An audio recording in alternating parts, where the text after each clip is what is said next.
Over the span of 30 years, the world underwent drastic changes. People began awakening superhuman powers, but at the same time, those powers drove them insane. They turned on each other, killing and absorbing the abilities of other creatures. And yet, Morris was the only one who managed to keep his calm and peace of mind, always accompanied by his beloved detective novels. Sometimes, doubt crept into his heart. The fact that he was still sane in the middle of this mass madness made him feel like the abnormal one, but he kept moving forward, gripping that little novel in his hand. It all started 30 years ago in a luxurious art gallery buzzing with nightlife. The space, once filled with elegant music, was now drowned out by the furious shouts of a manager berating his secretary over the catering, which he deemed unacceptable. Instead of apologizing and fixing the issue, the secretary snapped back, telling the manager to get lost. Their argument escalated, completely ignoring the stunned onlookers who'd been watching the embarrassing scene unfold. That's where Morris came in, just a regular staff member trying to break up the two as they spiraled further out of control. Suddenly, he took a hard hit to the head from a liquor bottle swung by the manager. Luckily, it was the bottle that shattered, not his skull. Alcohol splashed across his face, mixing with the blood now dripping toward his eye. Of course, the guests were horrified, shocked by the manager's violent outburst. The man looked like a red-eyed demon, straight out of a nightmare, clutching a jagged glass shard like he was ready to carve Morris's life right out of him. But a few seconds later, the manager snapped back to his senses, confused by what he'd just done. Overcome with regret, he dropped to his knees and begged for forgiveness, completely lost as to why he'd lost control. Once things calmed down, the manager quickly dispersed the crowd, desperate to keep the incident quiet and protect his reputation. Morris's co-worker, Yeli, who loved teasing him, joked about his hard head surviving the bottle strike.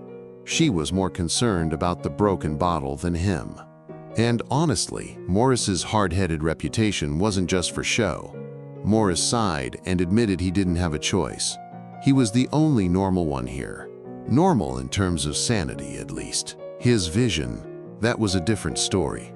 Since he was 10, Morris had been able to see these grotesque red, balloon-like things floating above people's heads. The first one he ever saw was above his mother's head.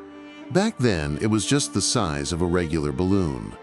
At first, he thought it was just a hallucination, some trauma response after his father's recent death. But he grew more certain when he noticed his mother's temper worsening. The balloon would inflate whenever she got angry. The bigger it grew, the further she spiraled out of control. Until, at a certain size, it would burst, and so would the head of the person beneath it. In this case, his own mother. Now, Morris watched as the manager started another screaming match with a guest. The red balloon above his head swelled larger and larger, reaching the point of explosion. Morris moved to intervene, but Yeli smirked, impressed by his concern. She'd assumed he wouldn't care if they died. Morris admitted he didn't care that much, but dealing with the cops afterward would be a hassle. The last thing he wanted was getting dragged down to the station for questioning. But it was too late. Exactly what Morris feared happened. The red balloon burst, taking the manager's head with it in a horrifying spectacle. Except this time, something was different. The explosion didn't kill the manager. Instead, the flames surged back together, forming a half-monster's head wreathed in fire. There was no trace of the man's consciousness left, just mindless snarling at everyone nearby. The guy who'd been arguing with the manager didn't read the room and kept hurling insults. And, well, the outcome was predictable. Of course, the possessed manager wasn't about to let some loudmouth disrespect him. With one swipe of its claws, it split the guy's body in half, killing him instantly. The guests panicked, scrambling to flee the gallery. Everyone except Morris, who just stood there, staring at the manager. His mind flashed back to his mother's death, the same kind of tragedy, except she hadn't turned into a monster like this. Yeli, sharp-tongued as she was, still cared about Morris. She grabbed his arm, yanking him toward the exit. Yeli knew about this phenomenon. When those balloons burst, people didn't just die, they became uncontrollable monsters. They could even wield the monster's power, unleashing their emotions without restraint. But once that outburst burned out, their energy drained, and that was when they truly died. Sure enough, After a rampage, the flames on the manager's head flickered out, leaving behind just a headless corpse. It collapsed lifelessly to the floor, leaving everyone else in confused horror. They couldn't see the red balloon or the monster. To them, the manager's head had just exploded, then burned out into nothing. The same thing had happened to Morris's mother. She died the same way, consumed by the monster of her own emotions. To be precise, these emotional monsters were always connected to their master, the person who consumed them. And if you followed the monster's trail, it was easy to track down its source. Sure enough, Morris spotted a fiery thread leading straight to a man, the one who devoured the monster. This man was the vice president of Wave International, someone who could control his own emotions flawlessly. He also happened to be Morris's former neighbor. He had the power to spread a virus that triggered rage in people, letting them explode uncontrollably, only for him to swoop in and devour their emotional monsters to grow stronger. According to Yeli's investigation, he targeted Morris's mother that day, and now they were all in his hunting grounds. But Morris wasn't worried. He wasn't emotionally volatile. Morris flashed back to the past, remembering how his mother had lost her sanity, and then her life, all because of this man. Morris turned to leave without a word, which made Yeli wonder if he had zero intention of seeking revenge. His answer caught her off guard. That man killed without blinking. Morris wasn't about to throw his life away over assumptions. Yeli warned him. Ironically, he might be the most emotionally damaged person here. Morris was baffled by her baseless claim, pressed her to explain. Yeli told him to look at his own balloon. Morris's emotional balloon wasn't red. It was black, massive, with eerie purple swirls, like some monstrous cocoon. Suddenly, the man approached Morris, greeting him like an old friend, happy to see how much he'd grown. Whether he meant Morris or the balloon, though, was unclear. Morris pretended not to recognize him and tried to leave, but the man wasn't stupid. He blocked his path. Without warning, the man kicked Morris square in the stomach, demanding he get angry. He was trying to provoke him. No matter how hard the man hit him, Morris wouldn't snap. The man guessed it was because Morris didn't care about himself, so he snapped his fingers, ready to do something much worse. He unleashed his power, setting Morris's co-workers on fire. Their bodies erupted in flames, screams tearing through the air as they burned alive. The man was certain this would break Morris. How could he stay calm watching his friends die? Morris remembered his first day at work, how warmly his co-workers had welcomed him. No bullying, no hostility. Some even invited him to lunch. They'd become like a second family. And now, they were gone, reduced to ashes, because of him, like they'd never existed. The man kept taunting him. He knew Morris was furious. He could see the black balloon swelling. I admit it, Morris thought. I'm not as calm as I seem. Every time someone took their anger out on him, he wanted to tear them apart, but he never did.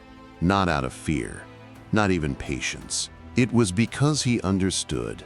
Rage was born from helplessness.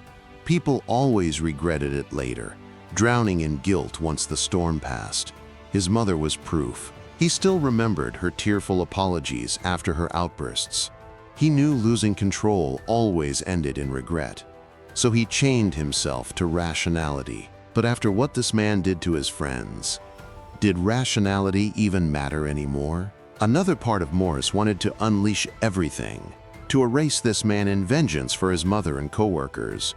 Yet no matter how furious he got, he didn't transform. He didn't understand why. Yeli warned him. If he transformed now, he'd be killed. Morris almost laughed. So if he didn't transform, this man would just let him walk away? Yeli fell silent, realizing how dumb that sounded. After a pause, she sighed. She had to tell him the truth. She admitted Morris couldn't transform right now. His condition made it impossible. Morris demanded an explanation, but before she could continue, the man frowned, watching Morris talk to himself. He assumed it was Morris struggling to contain his rage. Hearing that, Morris froze. Has everyone always seen him talking to no one? If so, could they not see Yeli? Who or what was she? He stared at her, waiting for an answer. She didn't move. His suspicion hardened. Realizing she'd been caught, Yelly shifted, her true form revealing itself. She hadn't expected Morris to figure it out so fast. She praised his sharp mind, promising no more games. The ordinary office worker Yelly was gone. In her place stood a stunning woman, one only he could see. No wonder his co-workers pitied him for talking to himself. The man lunged, attacking with hellfire. Certain Morris would burn to nothing, but his shock was palpable when the flames did nothing. He scanned Morris, then saw it.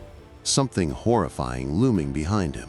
A half-corporeal ancient deity, a black orb for a head, 4 arms bound in chains wreathed in blue fire. Morris's emotional monster, rationality. The guy was totally baffled. He'd never seen an emotional monster like this before. Meanwhile, Morris was just as confused. He didn't even think he had emotions. Maybe rationality counted as one. That was his best guess. But something still felt off to him. If he'd been infected for a while, why could he only see his emotional monster now? He had a hunch this was all connected to Yelly somehow. Problem was, he still had no clue who or what she really was. Yelly sensed the huge question burning in Morris's mind. She got why he was lost, but for now, all she could say was that rationality was a type of emotion, just a really special one. See, rationality could hold back all other emotions, even the rage that guy over there was drowning in. Speaking of which, the guy was starting to panic. Morris's emotional monster wasn't even attached to his body, which meant he wasn't a slave to his emotions. Instead, he was something way scarier, someone who could control his monster. That just pissed the rage-fueled guy off even more. He unleashed his own emotional monster to attack Morris again, but the attack phased right through Morris's monster, like it was nothing, like swiping at empty air. Yeah, the guy was stunned, and honestly, so was Morris. Neither had a clue what just happened. Yelly explained it was because Morris hadn't learned to control his monster yet, so its true form couldn't fully manifest in the real world. Right now, it was just a projection, a shadow of what it could be.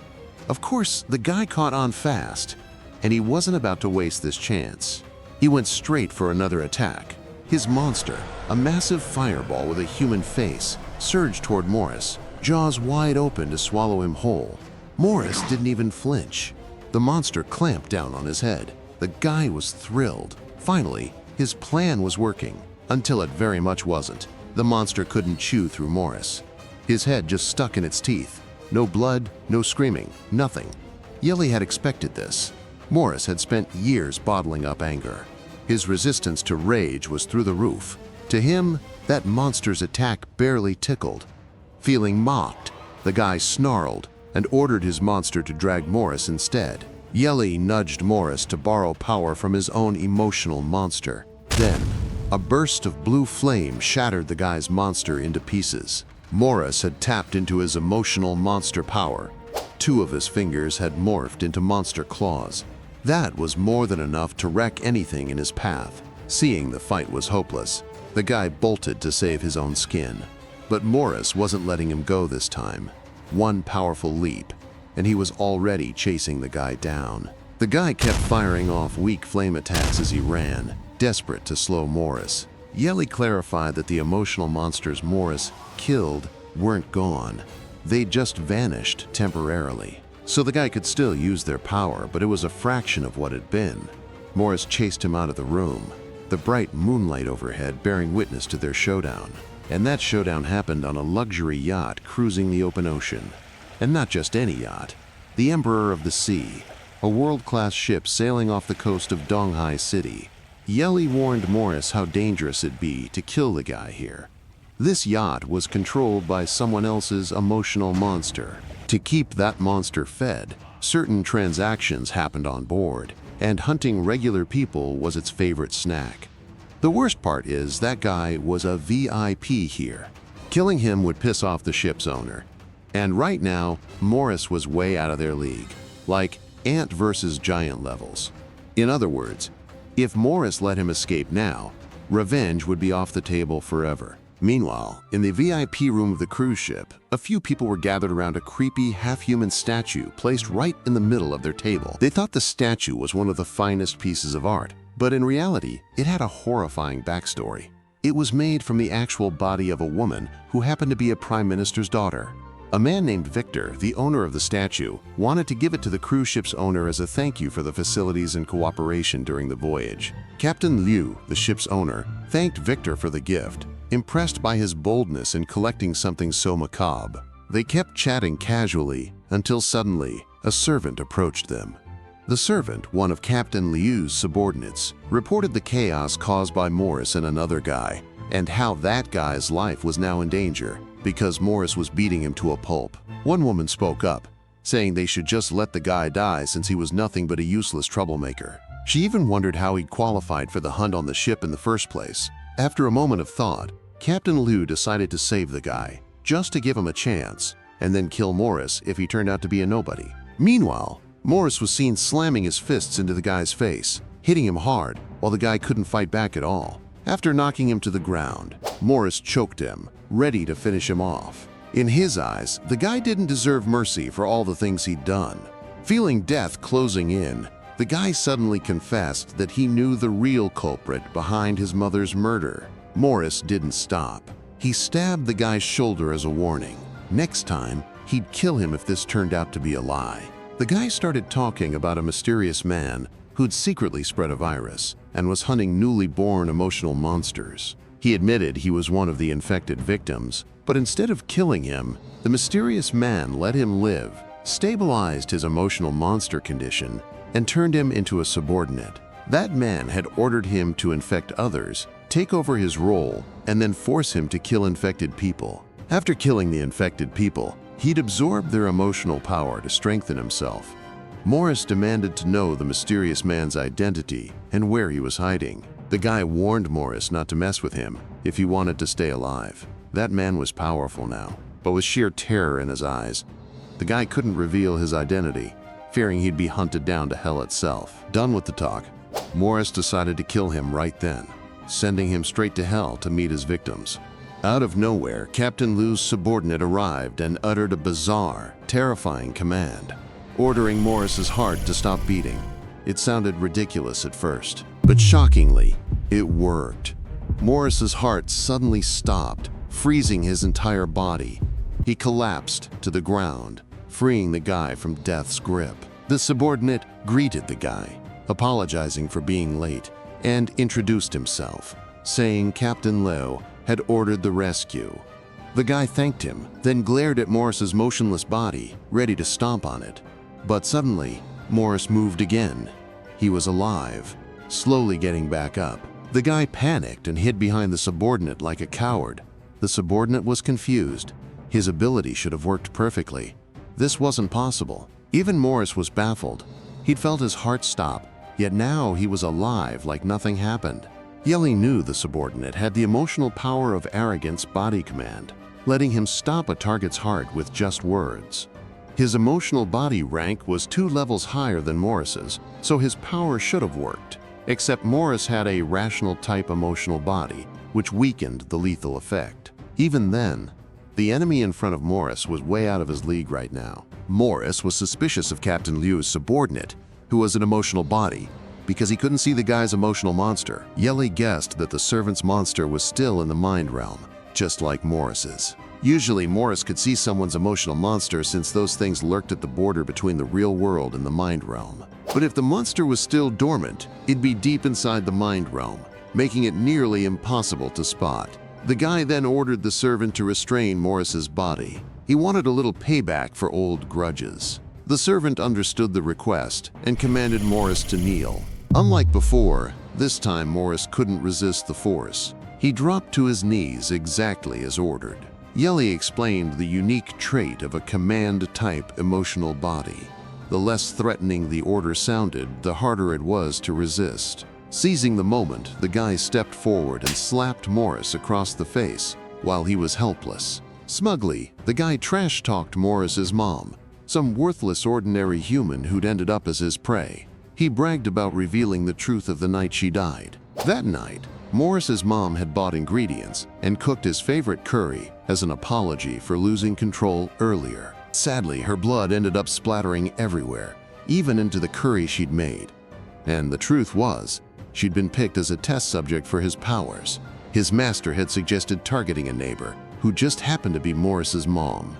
At first, the guy had refused, remembering how kind she'd been, even bringing him food during his toughest times. But when he saw her lose control and hit him, he felt this weird, indescribable rush of happiness. It was the thrill of dominating someone's life, snatching away their happiness. So he decided to make her his meal. Morris, not wanting to hear another word, lunged at the guy in a rage. But before his attack landed, the servant took him down with another command: kneel and kowtow. His body obeyed helplessly. Next, the guy gave Morris an ultimatum: become his loyal dog or die on the spot. Of course, Morris refused. He stayed in the kowtow position, silent. Yelly walked over, curious about Morris's next move. Surprisingly, Morris shot back, asking her about her plans instead. Morris knew Yelly had a backup plan. She'd investigated everything about them, so he was ready to meet her terms, whatever they were. Yelly smiled and hugged him from behind, telling him not to resist and to just accept her power. Suddenly, a burst of blue aura exploded from Morris's body, sending the guy flying backward. They panicked, watching Morris's emotional power skyrocket out of nowhere. But for Morris, it was different. Anger, sadness, happiness, shock. He couldn't feel any of it. Then, fragments of old memories flooded his mind. Memories of playing games with his mom, laughing together. She helped him with homework he hated, teaching him how to draw. Even those exhausting trips to the market, carrying groceries for her. Back then, those were the happiest days of his life, until the day his dad died. Morris couldn't accept losing him forever, but his mom cheered him up, hiding her own grief deep inside. Then came the day she snapped, smashing everything in the house. Afterward, she apologized, full of regret, only for it all to end horribly. And it was all because of this guy, someone who enjoyed stealing people's happiness without remorse. Morris swore he'd never forgive him. Another power surge made Morris's pupils glow bright yellow. It was a sign. His power was active now. He could use Yelly's strength based on the rage-fueled balloon floating above his head. Yelly warned him to abandon rationality at the last moment. Only then could he grasp true power. Otherwise, he'd become a slave to his own rationality monster. The towering blue aura around Morris, which had once reached the sky, now faded completely, leaving eerie silence in its wake. The guy mocked him, thinking Morris's amazing power was just hot air leaking away. But the servant, sensing something off, scanned the area. When he looked up, his face went pale, his expression terrified. He realized Morris hadn't lost his power at all. They just couldn't perceive emotional power that immense. It was like standing in an ocean, unaware of the colossal monster watching them. Inside the cruise ship, young men and women dancing to the music in one of the ship's bars, completely lost in the moment. Suddenly, someone collapsed onto the floor, their legs giving out beneath them. They had just caught sight of something horrifying, looming in front of the ship, something they couldn't even begin to understand. Whatever this force was, it defied explanation. Another person who had been enjoying their meal also spotted the creature. Their mind immediately jumped to the worst conclusion. Someone had come to declare war against the Emperor of the Sea and all his allies. Even in the VIP lounge, the distinguished guests, deep in conversation, could sense the terrifying presence of an emotional body. They whispered among themselves, calling it a world-class emotional monster. A beautiful woman guessed that this enemy might have been provoked by that useless man they'd all been talking about earlier. But Captain Liu, with his usual relaxed expression, told them not to worry. Even a world-class emotional monster would die if it dared face him. Meanwhile, outside the cruise ship, a man demanded an explanation from the servant. How could they possibly fail to sense Morris's emotional monster? At first, the servant didn't believe it either, but the evidence was right in front of their eyes, undeniable.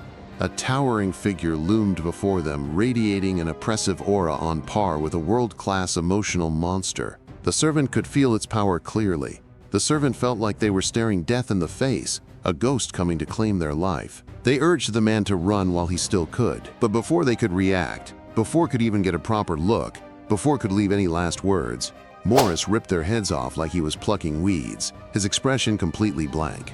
Morris hadn't expected it to be this easy. Yelly thought he might have gone a little overboard by tearing their heads off like that. Morris agreed.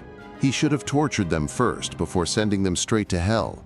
Yelly let out an amused laugh at his cruelty. Suddenly, massive bolts of lightning erupted across the ship's deck, filling the air with crackling energy. An entity resembling an ancient god sat upon a golden throne, exuding an aura of majesty that demanded reverence from anyone who laid eyes on it. Yelly guessed this had to be the true master of the luxurious cruise ship.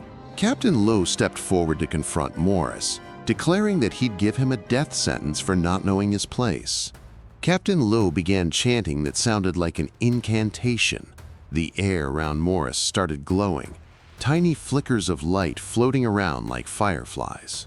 As soon as Captain Lowe finished his chant, a surge of light shot straight toward Morris's emotional monster. The energy formed a massive cage, trapping the monster completely inside. Then, swords made of pure light materialized in the air, stabbing into the cage as if punishing a sinful creature. The ship's crew came out to watch the spectacle. A woman in a white hat was fascinated by Morris's emotional monster. She'd never seen anything like it. Victor, on the other hand, didn't even care, convinced the monster would perish anyway. But they were dead wrong. Morris's emotional monster shattered the light prison like it was nothing. Without a single word, Morris gave his monster the order to attack. The monster raised all four of its arms, each gripping a terrifyingly sharp sword, and drove them straight into its opponent's body. Captain Leo couldn't believe his eyes. Where had this kind of power come from? No one should have been able to match his emotional monster. The powerful blow left a massive hole in the ship's armor. For years, the Emperor of the Sea had never been so much as scratched. Yet now, it was facing an unexpected crisis. The crisis was none other than a young man who had just awakened a world-class emotional monster. Captain Liu ordered his emotional monster to kill Morris without mercy. He summoned his guards, creatures born from his own emotional monster. Golden spear-wielding knights appeared, surrounding Morris from all directions. Their weapons locked him in place, leaving him no room to move. His emotional monster wasn't spared either, trapped by towering golden knights that restrained its every movement. But Morris's monster refused to go down without a fight. It swung its sword wildly, slashing at the guards closing in on it. Morris wasn't about to back down either. He readied himself to take down the guards blocking his path. Before he could act, Captain Liu stopped him with an emotional command, an order forcing him to freeze. Just like that, Morris's body locked up completely. He hadn't expected Captain Liu to be an emotional command user. The guards seized the chance, thrusting their spears straight into Morris's body. But their spears weren't strong enough to pierce him. Morris retaliated with a spinning attack, shattering the guards into pieces. Captain Liu called for even more guards to hold Morris down. Annoyed, Morris commanded his emotional monster to strike at Captain Liu instead. A massive sword from his monster shot toward Captain Liu at blinding speed. The captain barely had time to react. How could something so huge move so fast? The sword slammed into Captain Liu with full force. He strained to block it, but the impact sent him flying backward. Seeing an opening, Morris lunged at Captain Liu, ready to finish him off. Captain Liu, realizing the danger, ordered his guards to swarm Morris all at once. Morris wasn't having it. He summoned his emotional monster to fight by his side. The two sides traded brutal blows in a relentless clash. A battle between world-class emotional monsters was nothing short of terrifying. But Morris hadn't fully awakened his power yet. Pushing himself too hard, he started to wear down. Captain Liu, a seasoned fighter, noticed immediately. He planned to exploit that weakness, capturing Morris alive for research. Yelly, weakened as well, warned Morris to get out of there while he still could. Morris used his emotional monster's chains to swing through the air, making a break for the open sea. Captain Liu was stunned, not because Morris escaped, but because of where he was headed, the Black Ocean, a place so infamous no one dared go near it. Those who did never came back alive. Suddenly, a giant skull-faced figure with eerie green light emerged from the Black Ocean, blocking Morris's path. Dark tentacles writhed around it. Morris was shocked by the sight. His vision expanded, showing him everything. He turned his gaze toward the city. The city was just as horrifying. A colossal black dragon-shaped emotional monster loomed over its center. A massive black hole had torn open the sky, with humanoid entities floating around it. Morris's eyes began to bleed. He'd thought only people were going mad, but the world itself had already lost its sanity. Overwhelmed, Morris screamed in agony, clutching his bleeding eyes. Seeing Morris's bleeding eyes, Captain Lou realized Morris's power wasn't his own. It was borrowed, and his body couldn't handle such immense energy. Sensing danger and letting Morris live, Captain Lou immediately ordered his guards to kill Morris on the spot. Yili told Morris to close his eyes and let her take control of his body temporarily, promising to get him out of there safely. Once she fully possessed Morris's body, the pain vanished. Instead, Morris smirked at Captain Lou like he was mocking him, even giving a casual goodbye wave. Out of nowhere, Morris's emotional monster raised its sword and slammed it into the ocean, unleashing a bizarre, unseen force that shocked everyone. Moments later, a skeletal monster from the Black Sea emerged, its massive hand lunging straight for the Emperor of the Sea. Captain Lou panicked, terrified that Morris's emotional monster could control entities from the Black Sea, something horrifying and dangerously unpredictable. That night, Captain Lou fought desperately to protect the Emperor of the Sea. No lives were lost, but Morris managed to escape. Morris made it back to the island safely. Yeli checked on him, relieved to see he was unharmed. Suddenly, Morris's glasses cracked and shattered. He had no clue why it happened. Yeli explained that the glasses symbolized Morris's rationality. What he'd just witnessed had shaken his sanity. Once he calmed down and regained his rationality, the glasses would repair themselves. The world had changed drastically, but Morris's low-level awareness kept him from seeing the truth right in front of him. National news claimed the Donghai Sea was contaminated by oil, but the reality was far worse.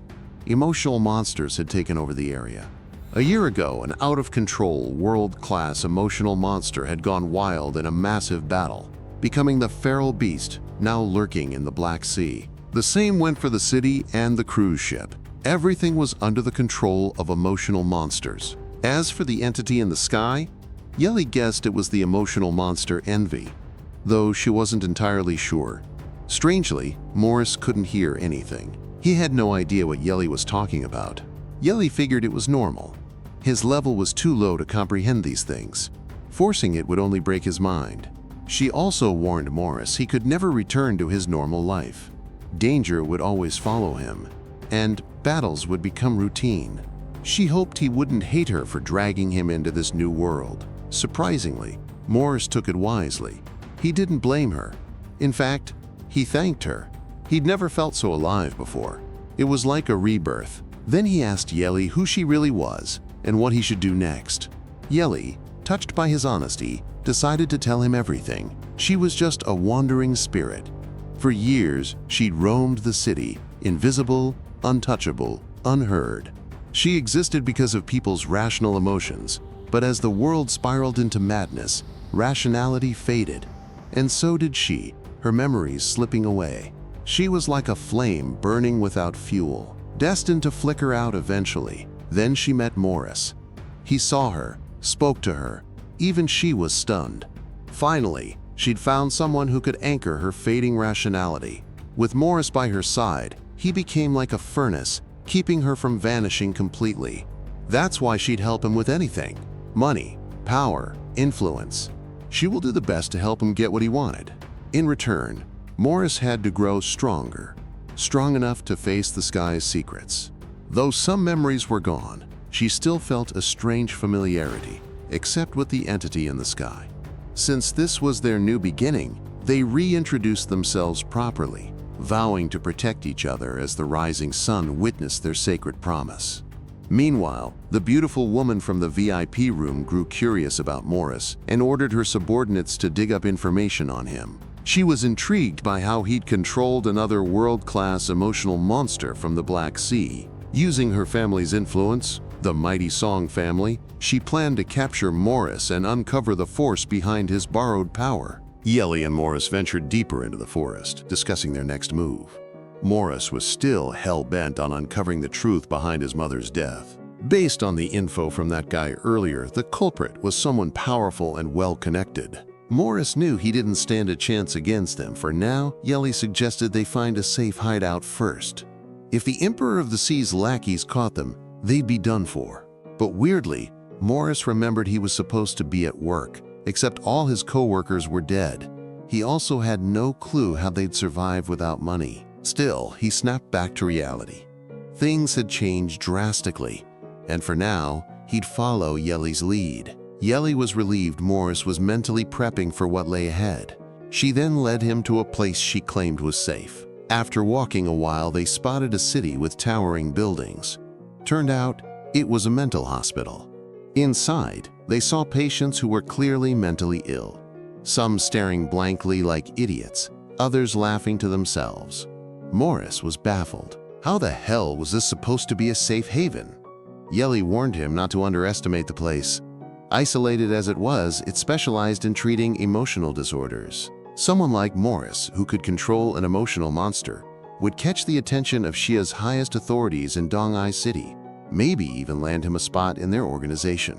There was also some super special area, but Morris can't see it yet, and a giant emotional monster was actually guarding this place. After explaining everything, Yelly let Morris register at the reception desk. The receptionist nurse greeted him warmly, took a blood sample for testing, and told him to wait for the results. As he sat on a hospital bench, Morris noticed the nurses had no emotional balloons, but some patients did. Like the guy next to him, whose balloon was green instead of the usual red.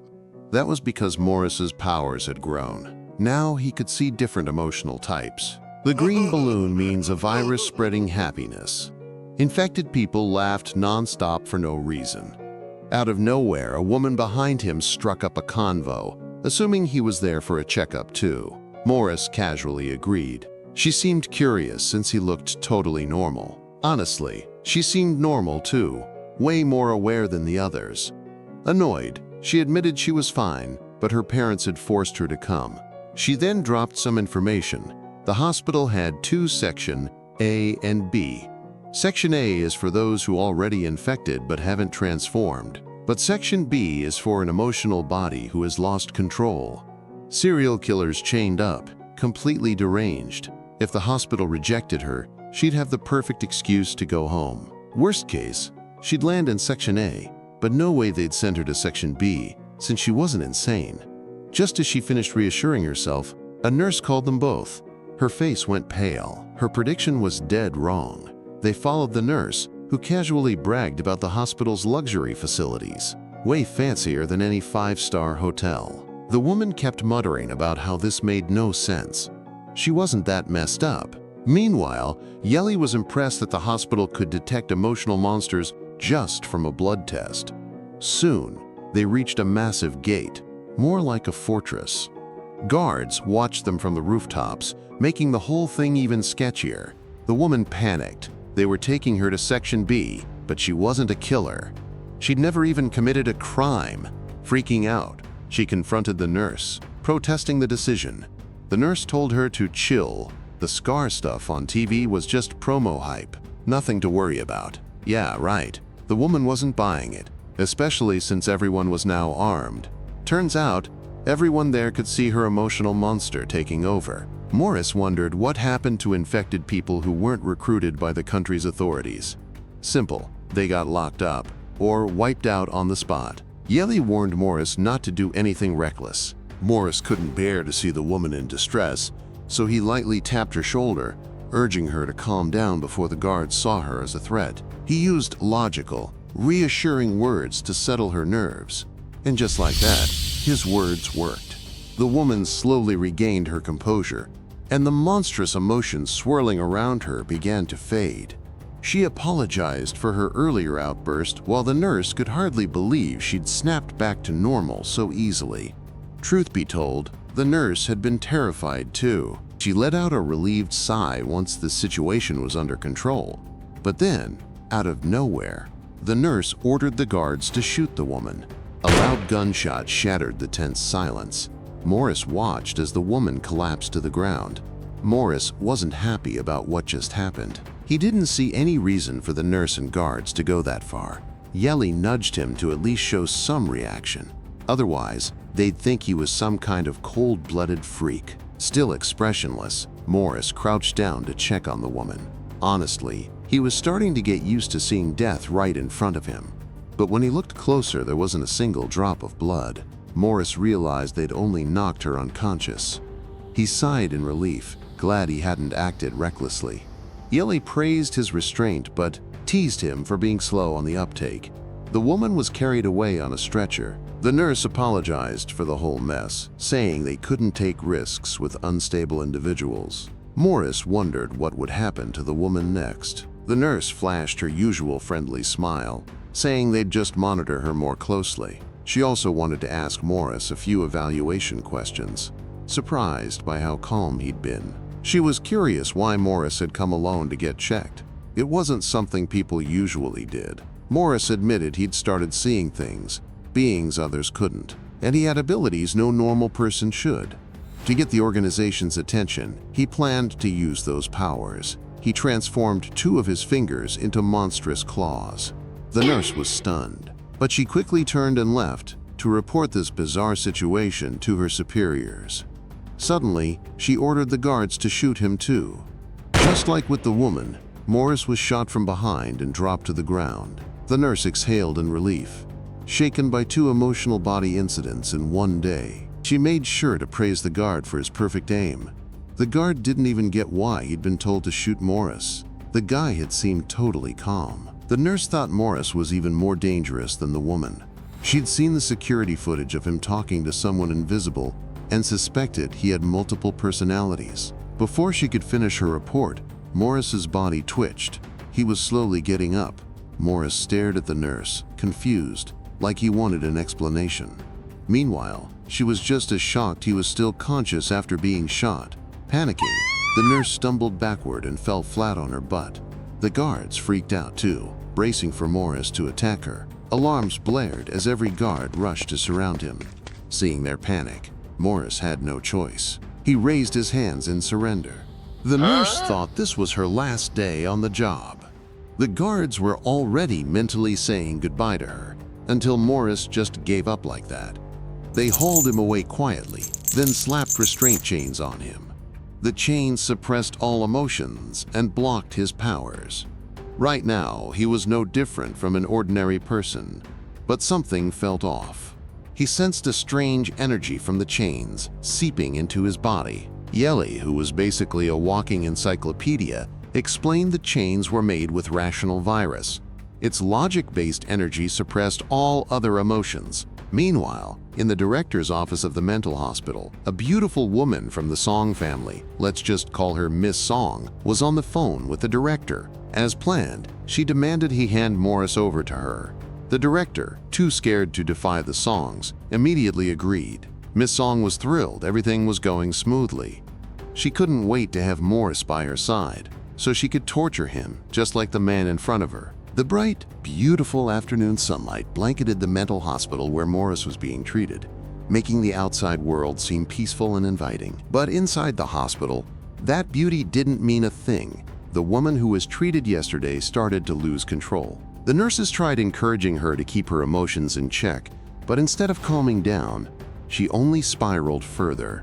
One nurse suggested giving her a sedative injection from the supplies they had on hand, hoping it would snap her out of it. The senior nurse shut that down immediately. She wanted to give the woman a little more time to try and regain control on her own. Unfortunately, things didn't go as planned. The woman completely lost it, babbling non-stop about wanting to see some handsome guy. Seeing the situation getting worse, the senior nurse had no choice but to order the junior nurse to administer the injection. But, in her panic, the junior nurse fumbled and accidentally dropped the medication on the floor. Of course, the senior nurse tore into her, furious that she'd messed up at such a critical moment. Suddenly, a beautiful doctor stepped in. Dr. Liu, gently cupping the woman's face and whispering soft, comforting words to her. It was like magic. Those words somehow soothed the woman, bringing her back to her senses. The nurses couldn't believe what they'd just witnessed. If a few kind words could fix the patient, what was even the point of all the medication they'd prepped? The patient, Kathy, had been obsessed with handsome men ever since she'd met one a month ago. After returning home, she'd started seeing him showering, which was probably why her parents had sent her here. Kathy admitted it herself. She hadn't even realized how far from normal she'd slipped. Meanwhile, Dr. Liu checked on Morris, who was quiet and emotionally stable, but claimed to see things others couldn't. He outright denied having schizophrenia when she brought it up. Dr. Liu promised to discharge him if he stayed this stable, but for now, they'd keep analyzing his unusual abilities. Kathy, now cheerful again, bragged about her superpower of peeping on hot guys showering, calling it a heavenly gift. That excitement died fast when Dr. Liu warned her to keep her emotions under control. Otherwise, she'd lose it again. Then Dr. Liu pulled out a manual from the Emotional Body Management Bureau, detailing the hospital's duty to ensure patients didn't harm others. And according to the rules in that book, all emotional bodies had to follow every regulation listed. Dr. Liu warned them not to cause trouble. The Bureau's enforcers weren't as gentle as the hospital staff when it came to containment. Morris borrowed the manual, scanning through all the rules and obligations inside. His mind kept drifting back to the man he'd killed, someone who'd clearly broken every rule but still hadn't faced consequences. Yeli suspected there was some kind of leak or special treatment in the system, especially since the guy had been connected to someone powerful. According to her, the police had known about his crimes but turned a blind eye because his backer was a high-ranking bureau executive. Morris's expression turned grim. If that was true, then this hospital was under that same person's control, meaning his life was in danger. He shot Yeli a look, silently demanding why she'd ever recommended this place. But Yeli, relaxed as ever, didn't even remember suggesting it. Her memory was just gone. All she knew was that this place was perfect. For now, Morris just had to focus on absorbing the chain's power. Meanwhile, Dr. Liu was meeting with the hospital manager in his office, where he sat sipping a cup of tea like it was just another ordinary day. Then, he completely lost his cool, hurling the teacup to the floor in a fit of rage, sending it shattering into a million pieces. The manager then harshly flung a stack of files at Dr. Liu, treating her like garbage. Her fellow nurses eavesdropped from behind the door, furious at how rudely she was being treated. Dr. Liu looked terrified whenever the manager yelled at her. She quickly picked up the scattered files and skimmed through them. Turns out, there were reports about Morris causing chaos with the Emperor of the Sea's crew and killing one of their men. Using that as an excuse, the manager ordered Dr. Liu to hand Morris over, or he will not hesitate for being rude. Dr. Liu went silent. So did the room, once filled with shouting, now dead quiet, like a graveyard. Then, a single drop of blood landed on the manager's shoulder. More followed, seeping out like a flood, as if he were standing under a waterfall of blood. The blood poured faster, pooling around his feet, and started rising like he was drowning in it.